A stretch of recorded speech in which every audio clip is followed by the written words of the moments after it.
Hola chicas, buenas tardes. Bueno, vamos a continuar con los temas de ética aristotélica que habíamos comenzado la clase anterior, para que grabamos el video. Voy a compartir la pantalla en este momento para poder hacerlo de una manera más gráfica. Vamos a compartir. Bien, vamos a comenzar con, desde el principio. ¿Mm? La presentación con diapositivas desde el principio. Bueno, eh, en la última clase habíamos visto que Aristóteles considera que el ser humano, cuando actúa voluntariamente, o bien cuando hace alguna obra, siempre tiene una finalidad. Y Aristóteles lo que señala es que esta finalidad siempre es buena para el que actúa. ¿Por qué? Porque quien actúa lo hace a partir de su deseo y aquello que desea se le presenta como algo valioso, ¿sí? Ahora, entonces, tanto las acciones como las obras representan fines para la persona y por lo tanto esos fines son valiosos para la persona y por lo tanto buenos.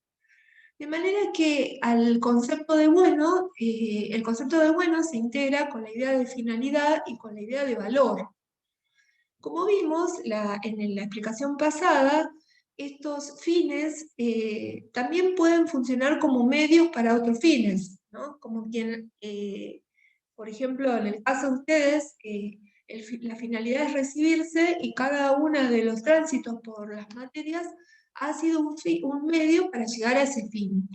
De manera que los fines también se organizan unos a otros y hay fines más inclusivos o fines también superiores respecto de otros que son secundarios, ¿no?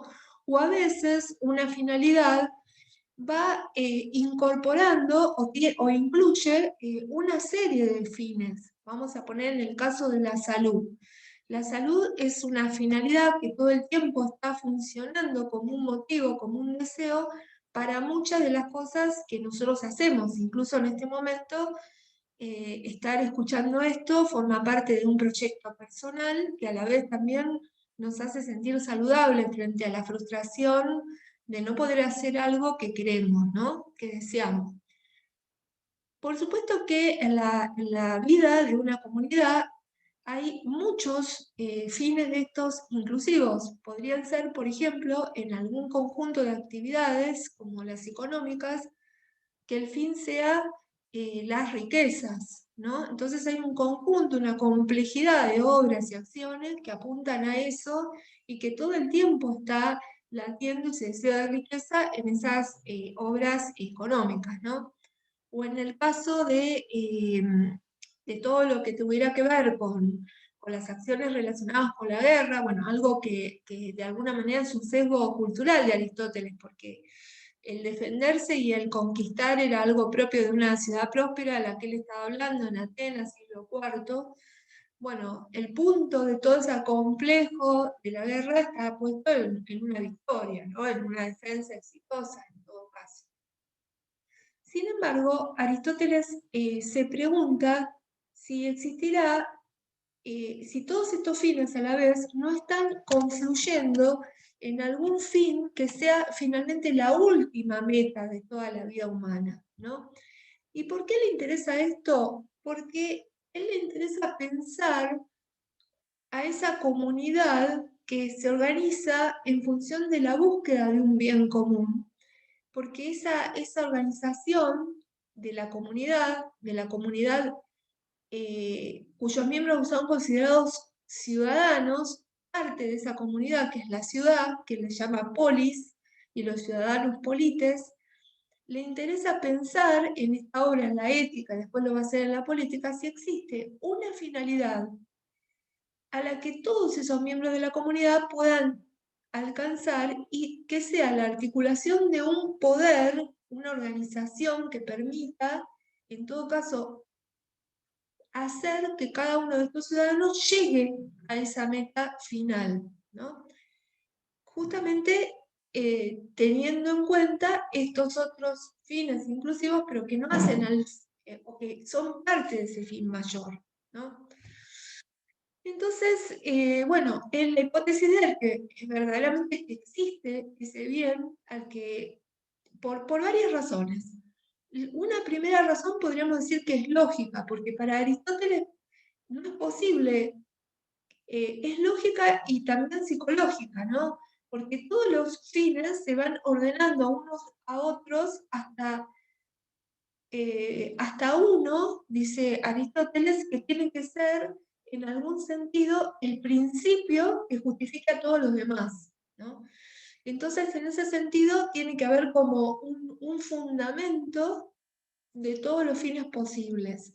Así que en ese sentido debería haber un bien que complete y que incluya todos esos bienes posibles. Por otra parte, también hay una razón psicológica porque dice, bueno, no podemos estar deseando si no creemos que finalmente llegamos a algo que es la satisfacción plena de todos nuestros deseos, porque si no pensáramos que podría existir esa satisfacción plena de todos nuestros deseos, entonces nuestro deseo no tendría ningún valor, sería vano, dice él, ¿no? Otro argumento que lo lleva a pensar en la existencia de este bien humano es que existe en la comunidad un nombre, como habíamos visto, ¿no? Y ese nombre es felicidad, pero en realidad el nombre que él utiliza es eudaimonía, ¿no? Por otra parte, existe también una definición de ese nombre que es vivir bien y obrar bien, y ahí habíamos visto que había varios candidatos a qué significaba, al significado de una vida y de un obrar bueno.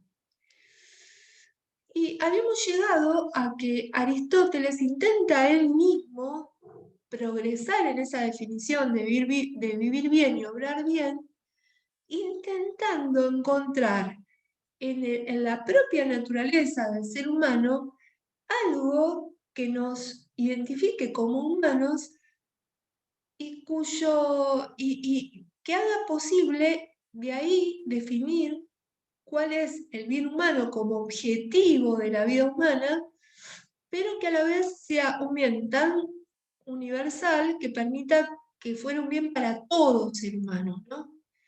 Por eso es necesario fijarse en la naturaleza del ser humano y no en una condición contextual o histórica. Por eso Aristóteles va a acudir a la noción de función. Función, el concepto de función o la palabra que utiliza para la función es ergon, que nosotros lo teníamos en ergonomía como fuerza, es decir, como un hacer y actuar propio de este viviente al que asignamos la identidad de ser un viviente humano, ¿no?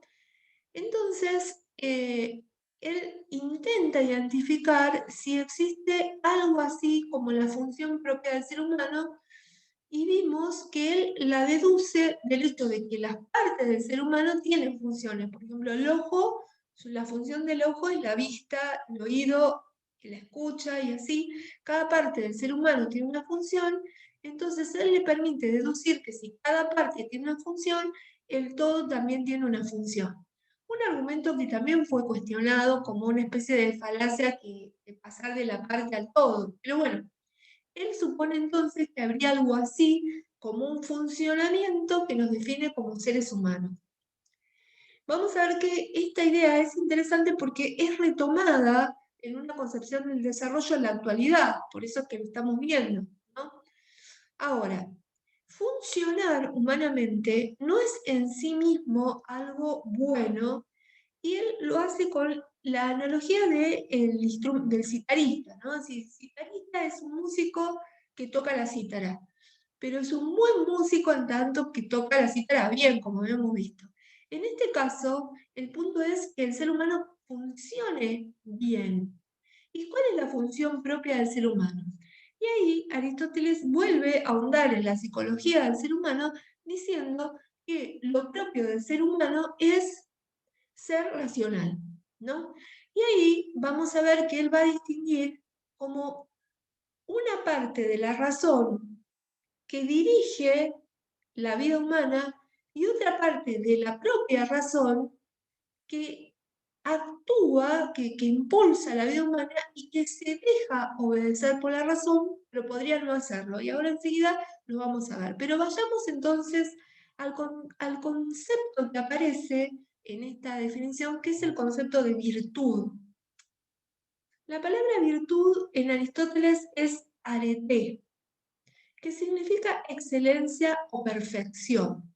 Entonces, si unimos estas cosas, vemos que el bien propio del ser humano va a ser su absoluto, su absoluto cumplimiento, su absoluta perfección en todas sus potencialidades.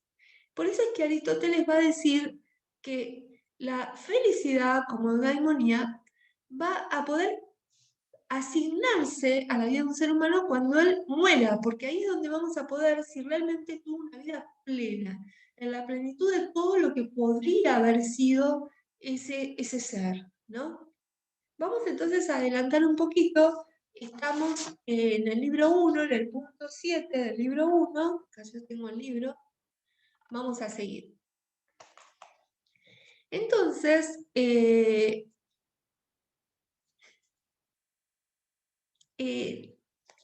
va a retomar en este punto la creencia de que el hombre feliz es quien obra bien y vive bien, ¿no? Y sin embargo, ahora voy simplemente a escapar acá y poner la pantalla, bueno, acá, bien, porque me parece que yo puse algo abajo. Bien, no lo había logrado terminar. Bueno, entonces, tenemos que en este punto 8, Aristóteles está retomando esta definición y sin embargo, él dice, bueno, ¿a quién tenemos que escuchar para poder saber quién es quien obra bien y procede bien, ¿no? Y para Aristóteles, a los que tenemos que escuchar cuando dicen que alguien fue feliz porque obró bien y fue bueno, ¿no? Y vivió bien, es a las personas que ya de por sí tienen una reputación de ser buenas, ¿no? Porque ellos van a asignar esa vida buena con el hecho de que esa persona fue prudente, fue sabio, ¿no? Vivió virtuosamente. Vamos enseguida a ver de qué se trata esta prudencia o esta sabiduría. Más bien vamos a detenernos a la prudencia. Pero en este caso de la sabiduría también tiene que ver con el saber a nivel científico, es una persona que conoce las explicaciones, las causas de los procesos, pero a la vez también sabe aplicarlas a la propia vida, ¿no? Eh, Sin embargo, hay algo más. Una vida plena no va a depender para Aristóteles absolutamente de la voluntad de la persona, sino que también tiene una vulnerabilidad, porque depende un poquito de cómo, bueno, acá está mal escrito, ¿no? Al tener ciertas riquezas, tener, por ejemplo, un aspecto aceptable, si una persona, por ejemplo, que se hubiera quemado el cuerpo y que fuera una persona que en principio parecería monstruosa a los demás, le sería más difícil desarrollar plenamente su vida, o si no tiene buenos amigos, o la procedencia de su familia no es respetable, vamos a poner el caso de que uno lo acompañe en la fama de los padres, una fama social mala, como eh, recuerdo algunas personas que eran hijos de represores de la dictadura que deciden sacarse ese apellido para no llevar ese lastre de la historia, ¿no? Bueno, todo eso no depende de la voluntad de la persona, pero podría ser algo que le falte para vivir una vida plena, ¿no? Otro punto que es muy importante es el hecho de que ser feliz, tener una vida plena, es algo que es posible para todos los seres humanos. Aunque, por supuesto que en este punto, como habíamos visto, no tenemos que olvidar que Aristóteles, si lo queremos jugar históricamente, no está pensando está pensando en términos universales, pero cuando él imagina a qué sujetos está pensando en los ciudadanos, que no eran todos en su época, ¿no? No obstante, esto no nos hace olvidar que él está pensando en términos universales y por eso la actualidad de su pensamiento, ¿no? Bueno, como habíamos dicho ya, Aristóteles acude al concepto de ergon para intentar definir cuáles funcionamientos le son propios al ser humano. Yo estoy siguiendo lo que sería la lectura del texto. Bueno, de nuevo en el punto 10 aparece esta cuestión de que si el bien humano, es decir, la felicidad, es haber vivido de una manera excelente una vida plena, eso realmente lo vamos a poder jugar cuando la persona termine su vida. Después está el problema de lo que le puede pasar a una persona y ahí aparece una cuestión de una contingencia que también va a ser bastante analizada por quienes estudian y siguen la ética aristotélica, acerca de hasta qué punto lo que a uno le puede pasar preserva su bondad, su vida, su carácter, ¿no? Eh, pero bueno, lo que dice Aristóteles es que habría como en la persona buena una manera, una actitud frente al infortunio, frente a la desgracia, que le permitiría no perder su bondad frente a eso, ¿no? Lo digo porque puede ocurrir que una persona sea muy honesta, muy buena, muy seria y muy sincera y una persona justa y solidaria, ¿no? Y quizá en ese transcurrir de su vida le ocurre algo tremendo, como podría ser que alguien robe a su hijo, lo torture de una manera cruel, lo mate, eh, y sea a su vez una persona a quien quería y en la que confiaba. Bueno, una cuestión en donde la persona de golpe se enfrenta a decir, ¿para qué sirvió que yo fuera buena? ¿No? Y pensar en la venganza. Bueno, este, es un tema interesante, ¿no? En la existencia de alguien, ¿no? Eh, por eso es que para Aristóteles, en parte, ser feliz, podríamos decir que esa persona que le pasó toda esta desgracia fue feliz. Bueno, es difícil. Podemos decir que conservó su virtud, pero la verdad que, de nuevo, podríamos decir que quien completó su vida no es que le pasaron todas esas desgracias. Y aparece como esa buena suerte que tampoco depende de la voluntad de las personas, ¿no? Con esto, pareciera que Aristóteles enfatiza que el bien humano no depende tanto de la voluntad, es decir, sí, en parte está nuestra decisión, nuestra disposición, pero también depende de circunstancias de la vida. Algunas, quizá la política pueda hacer algo por ella, como generar, por ejemplo, estructuras de trabajo, generar una distribución de la riqueza, preservar lo que la persona tiene y consiguió, y atender la salud, por decir, pero hay otras cosas que por ahí se refieren con la buena o mala suerte que ya ni siquiera podrían entrar en el terreno de lo político, pero bueno, también sí podrían entrar, pero sería algo para seguir pensando, ¿no? Eh, Ahora, evidentemente, la vida feliz, es decir, tener una vida plena, una vida completa, va a depender entonces de ese funcionamiento de la parte racional del alma. Aristóteles habla del alma, pero estamos hablando del psiquismo, de la persona, de su interioridad, de su espiritualidad, donde Aristóteles encuentra una facultad que es la razón, que se va a desarrollar a partir de la educación, a partir de la formación, y otra facultad que es la irracional, que obedece a la razón, pero que vamos a encontrar que esa parte irracional que obedece a la razón es un- una, es una facultad a la que Aristóteles le va a denominar orexis y y se va a ser traducida por deseo. Por eso hay esta y otra obra de Aristóteles, la obra de Ánima, otra sobre el movimiento de los animales, vamos a encontrar una teoría del deseo. Ahora, esta parte irracional también puede estar condicionada también por otra parte irracional que es el apetito, ¿no? El apetito es como un impulso de los vivientes que es a satisfacer inmediatamente sus necesidades y por supuesto eso conlleva un placer. Y a la vez aborrecer ciertos objetos y eso es inmediato y sin mediar reflexión. Y por eso esa parte irracional va a estar como tironeada por la fuerza del apetito y por la razón. Porque la razón también, educada, le va a decir a la parte irracional, esta parte desiderativa, esta orexis, qué sería lo que tiene que decidir, ¿no? Por eso vamos a continuar un poquito, ¿no?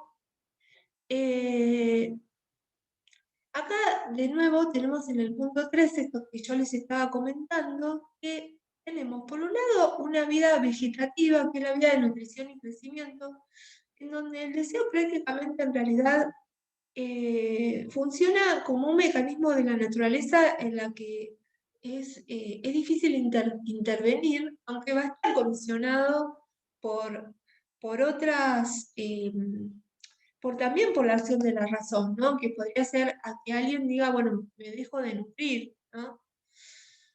Pero a la vez el deseo también puede estar condicionado por el centro de placer y de dolor y también por lo que dice la razón. Por eso es como que el deseo es una fuerza tripartita, ¿no?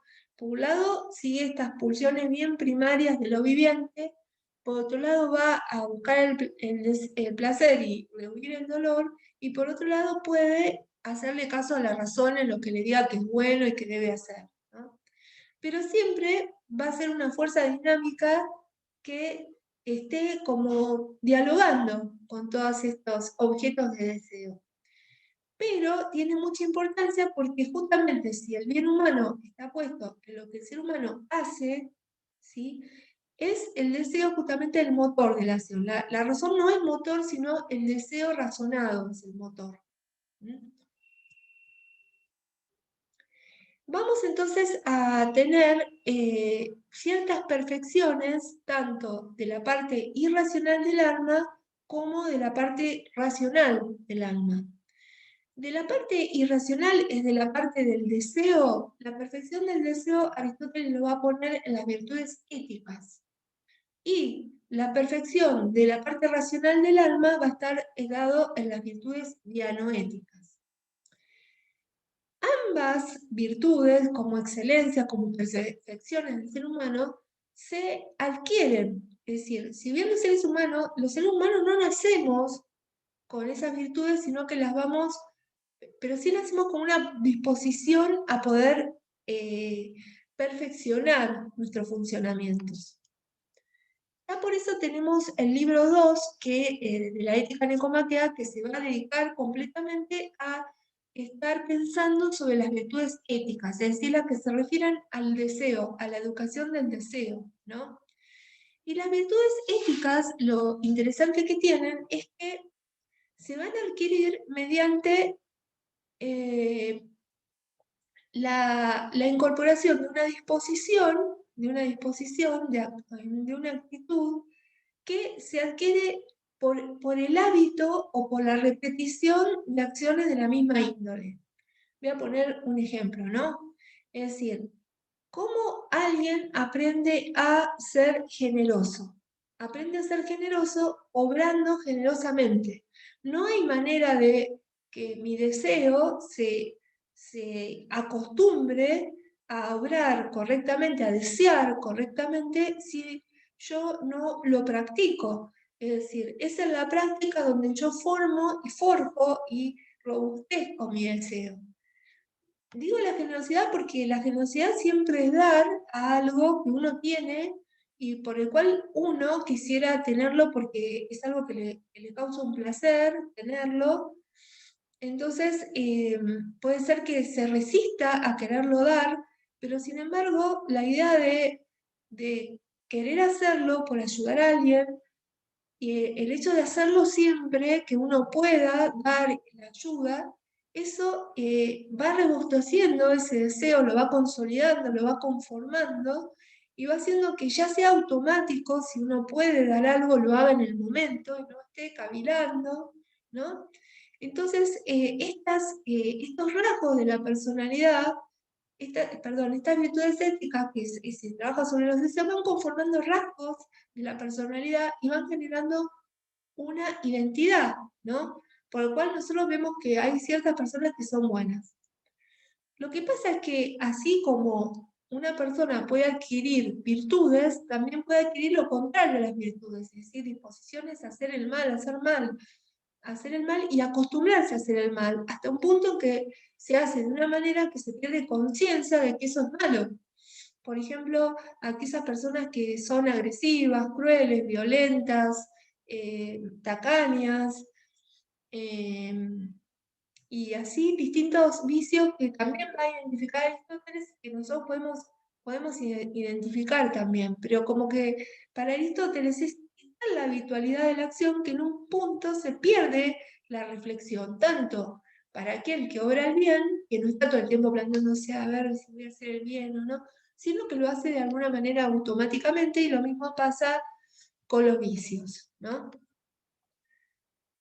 Esto lo lleva a Aristóteles a volver a reflexionar sobre el tema del placer y el dolor, porque para él hay como naturalmente las personas tienden a valorar, a ver como algo que es bueno, lo que es bello para Aristóteles, ¿no? Lo que es bello, que él lo va a decir como una armonía, lo armónico, nos atrae, nos resulta atractivo, lo que es útil, lo que es conveniente y lo que es agradable, lo que es placentero. Mientras que por el contrario, solemos apartarnos de lo que nos resulta feo, nos resulta perjudicial y nos resulta doloroso, ¿no? Eso es siempre, pero esto no implica que algo que parezca feo no sea a la vez conveniente o agradable, ¿no? Y lo que sea doloroso no sea a la vez conveniente y también bello, ¿no? O bueno, y lo que es perjudicial a veces se parece bello y conveniente. Entonces, ¿qué pasa? Hay una cuestión donde dice el bueno acierta y el malo se equivoca. Acá tenemos que aquella persona que practica el bien, ¿no? También necesita pensar que eso es bueno, pero esa habitualidad que tiene de practicar el bien hace también que se desarrolle esa inteligencia para poder identificar lo que es bueno, ¿no? Por eso también la política y la educación acá se intersectan, porque la política como la disposición del orden que debe regir la convivencia social, que produce en definitiva leyes, las leyes son también prescripciones acerca de cómo actuar. Por eso quien cumple las leyes hace lo bueno, aunque no quiera, y lentamente por el hecho de cumplir las leyes se va acostumbrando a obrar el bien y en ese sentido empieza a discernir que eso también es bueno. Del mismo modo, la educación nos permite como acceder a los fundamentos de eso que vamos a hablar como algo bueno, y eso también nos ayuda a poder hacerlo, ¿no? Pero, ¿qué pasa? No es solo la mera repetición de las acciones lo que nos va a hacer buenos, sino que ciertas disposiciones intelectuales al momento de obrar bien. Y eso lo señala Aristóteles en el libro 2, en el punto 4, ¿no? Cuando dice que para obrar bien yo tengo que saber que eso es bueno. Así es, si yo voy a obrar con generosidad, eso es un acto bueno en tanto que yo sé que eso es bueno lo que estoy haciendo, ¿no? Por otro lado, que quiero hacerlo, lo elijo por sobre otros cursos de acción. Lo quiero, lo elijo y además lo quiero por sí mismo. Y por otra parte, algo que no puse acá es con una actitud firme e inconmovible, dice Aristóteles, ¿no? Como diciendo, no dubitativamente. El que obra bien con convicción, no temiendo haber obrado de esa manera, ¿no? Esto hace que aparece en este punto 5 y punto 6 una expresión, una figura que Aristóteles utiliza para, para graficar qué significa obrar bien. Obrar bien es dar en un blanco, ¿no? Como si fuera eh, es decir, identificar exactamente lo que es correcto en una situación particular, como un arquero que tira a un blanco concéntrico y hay un punto medio que es el tiro perfecto, ¿no?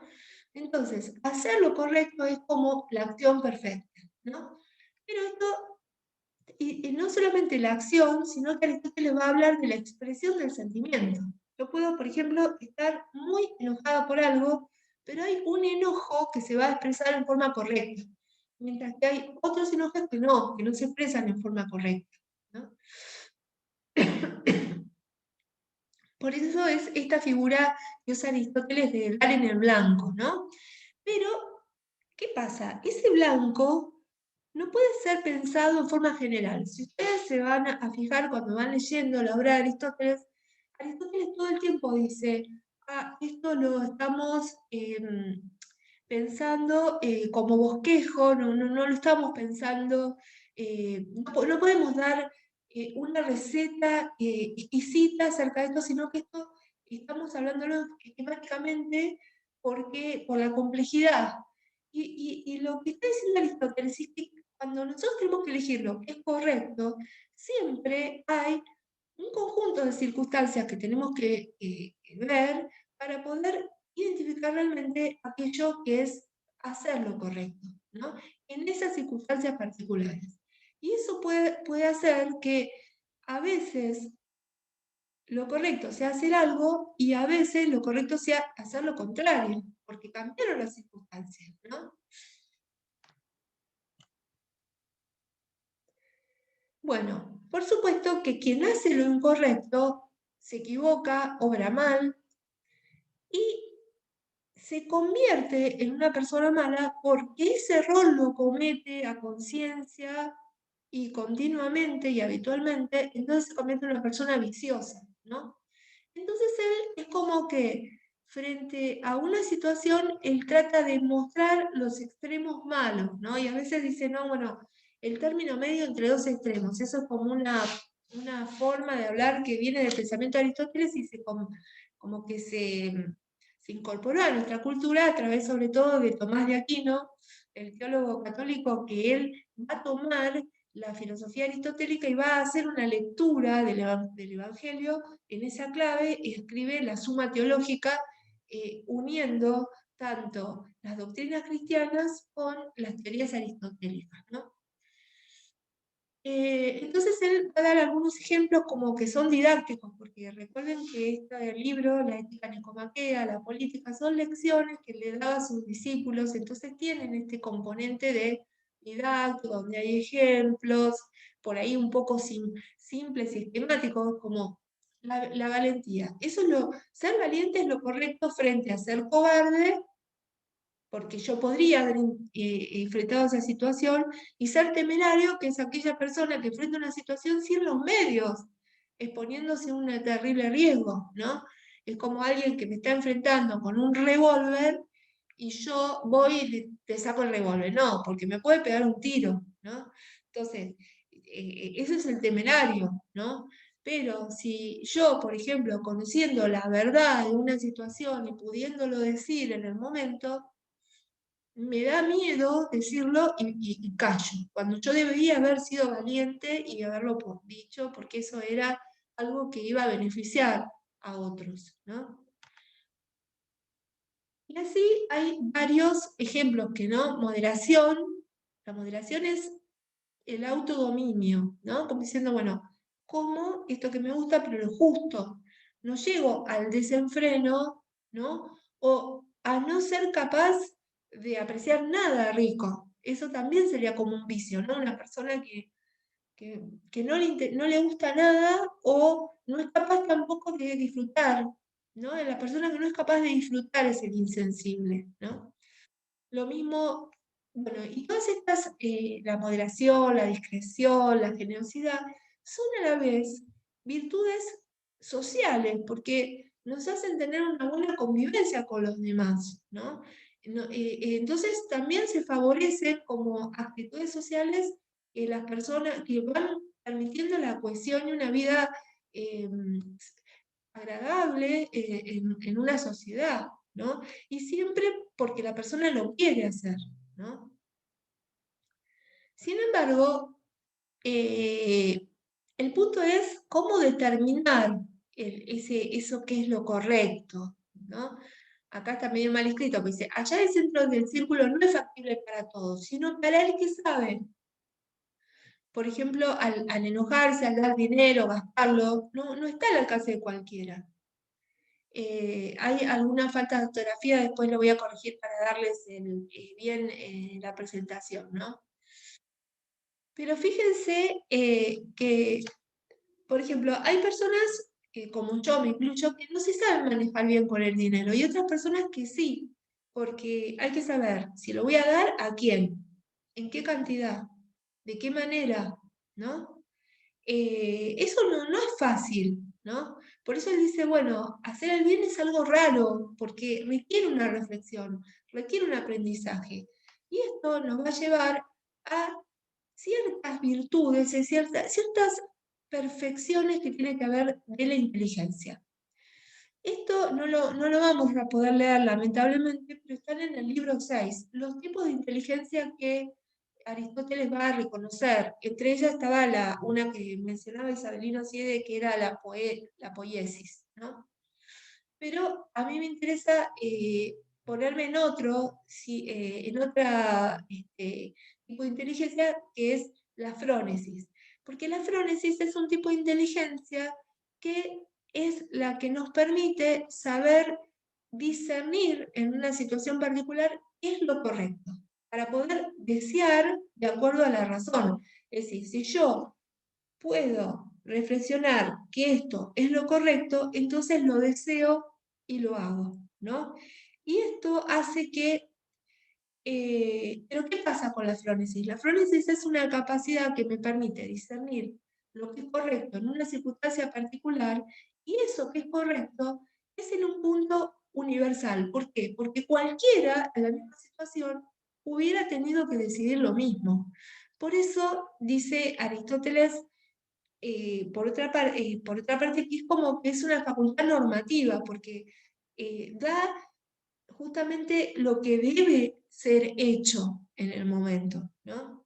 Nos da esa carga de universalidad de la decisión ante una misma circunstancia, ¿no? Pero por otra parte, la frónesis no está decidiendo puntualmente lo correcto en esta circunstancia, sino que lo decide en función de pensar y tener en cuenta la vida plena de esa persona.